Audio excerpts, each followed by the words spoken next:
So people actually, there are motorcycles and there are boats that are on beautiful lakes and the sea, and they propel themselves, but not through using fossil fuels, but they propel themselves by the thoughts or the intention of the person who motivating them, who is actually running them.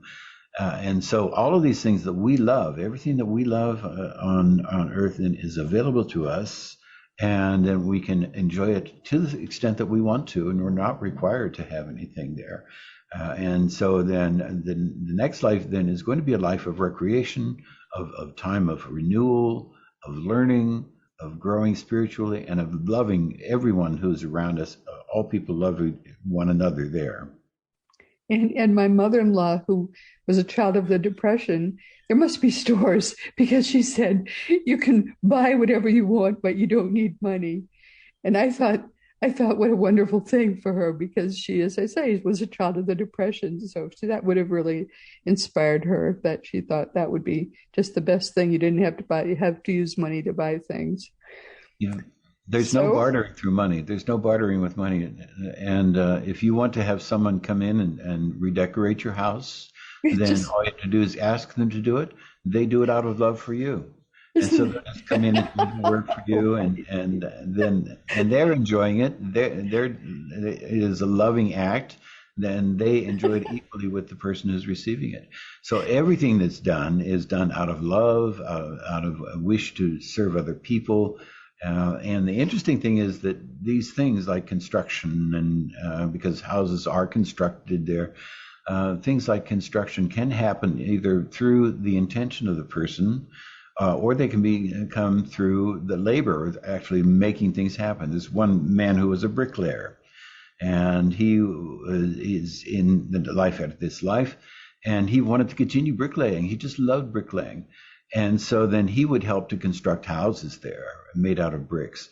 And the workers who were around him, the other workers there, were using their intention to have the bricks laid so that they were laid. And he didn't want to do that. He just wanted to feel those bricks in his hand. He wanted to so he would slather lay those bricks. the Isn't mortar that on them. wonderful? And because he wanted to have that, the bricks were available to him. So he Isn't that continued using fun? bricks and slathering them with the mortar, and he was loving every minute of it. He was a bricklayer in this life. He was a bricklayer in the next life, and just enjoying every minute of it. And here's another little oddity. If there's something you miss from this life, some toy, some little possession, just think of it and turn around and there it is in your house. I don't know why that happens, but that happens. I think it's because they want to make sure that you don't pine for something, but whatever it is, you can have it. Then you don't pine for it anymore. Yeah, Um, and we can eat if we want to. If you really enjoy food, then you can have food. If you don't want food, you don't have to have it. We don't need to eat food to maintain the body in the next life. And so if we want food, it's simply there. We don't have to ask for it. It simply is there because of our intention, because of our desire to have it. Same with drinking. People actually describe smoking cigars and pipes, but they're not deleterious to your health, and they don't affect the atmosphere. There is no smoke affecting the atmosphere, but the sensation is the same. The experience is the same. So whatever it is that we want, everything is simply there for us. And it sounds like it's a fantasy because of the fact that we can't imagine that here. One of the things we had to go through in the earth plane is to struggle. We had to struggle to be able to make money, or to struggle to have a house, or we had to make those efforts to do it here. And so we think it must be the way that existence is, but it's not.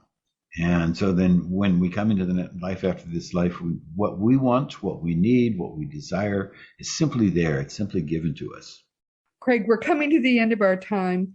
Um, what do you want people to take away from, other than the fact that it's terrific there? What do you want people to take away from today? Yeah, all they have to do is be open and understanding. So, in order to really have the same conviction, the same understanding that we have about the life after this life, and the fact that we are living a life now that's in preparation for the next life, in order to understand that and realize that there's nothing to fear, that we're going to continue our lives there, our loved ones are going to be with us, our pets are going to be with us, to understand that, we just have to be open and look for the truth, because the truth will come to us. The truth is there.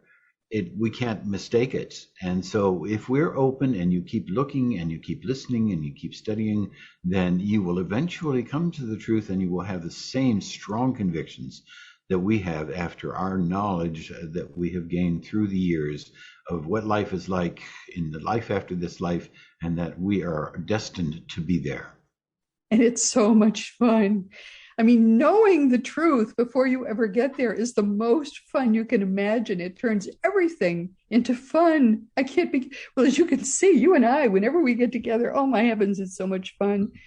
Oh, my dear friends, we have come to the end of our time, but we're going to have Craig back really soon, because I just can't get enough of doing this. This is the best. Please never forget, my dear friends, that you are a powerful eternal being. You never began, you never will end. And when you really get that truth, everything changes for the better. Next week, we're going to be talking with Rob Blackburn. And for more than a decade, he's been sitting in... How long have you been doing those circles, Craig? We've had the circles for 15 years. Wow. Yeah, 15 years we've had our circle, and we've had the real results, the real strong results have been in the past 7 years. It's called the Circle of the Masters of Light, and that's the name that was given to it by the beings who are not in bodies, because a lot of the people involved in the circles are not in bodies. It's a long process, but Rob and some others in that circle, including Rob's son Alex, are turning out to have some wonderful native gifts. And more recently, Rob has been doing great work and having profound experiences in other seance groups as well. This is going to be terrific to catch up with him next week. You are not going to want to miss this. And of course, this week, for the 36th time, our wonderful, irrepressible friend, Dr. R. Craig Hogan, has been with us. Craig is the world's leading, as you can see, expert on all things afterlife. And right now he's working on perfecting the details of Seek Reality Online to make it as easy as possible for you to truly master what it has taken me. It didn't take Craig as long, but it's taken me more than 50 years to learn the hard way, and I still don't know everything Craig knows. One thing about having known something for so much of your life is it becomes second nature to you. But we know from all the emailed questions I get every day that what we always have known is still not a mystery to many of our listeners. That's why Craig and I have been trying this week to demystify a bit more of the afterlife world for you.